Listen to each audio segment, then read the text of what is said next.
ไปออกโตหันเมื่อกับพวกม้อยเกี่ยวคุยเนาะมันนี่ กับหม้อชักตัว พูดชหน่อยเนาะมันนี่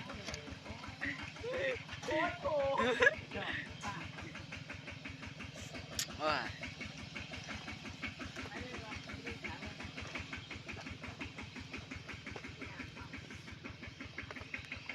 โคตรโอ้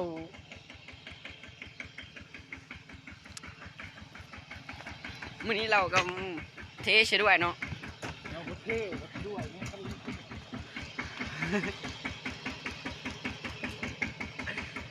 เล่งให้เนี่ย จั เล่ ก ง เลย แจ้งอะไรเขาจะเล่งเต็มเลยได้เมื่อกี้เลย เบิ่งเราทำอะไรเนาะทางพวกหวยเนาะ ข้าเข้าบ้าน รั เนาะ ฐบาลก็มาซอยนี่เด้อไปช่วยแม่รัฐบาล ข้าเข้าบ้านนั่นมันเนาะไปอยู่เนาะนี่ก็เรากำลังเก็บกันหน่อยเห็นบ่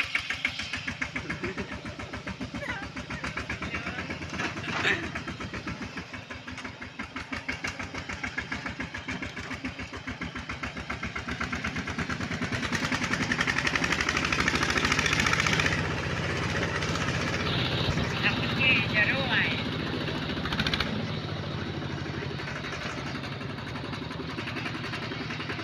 เราก็เลือดซะด้วยไงเป็น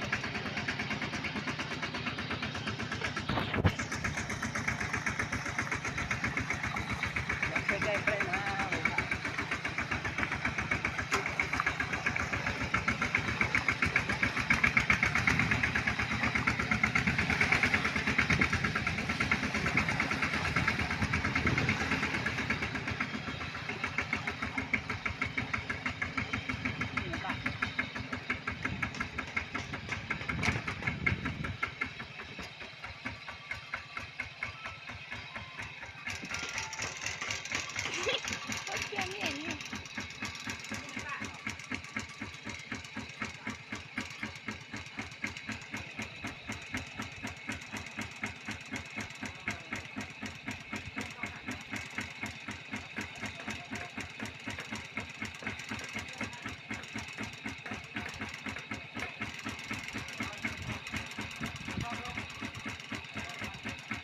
4,000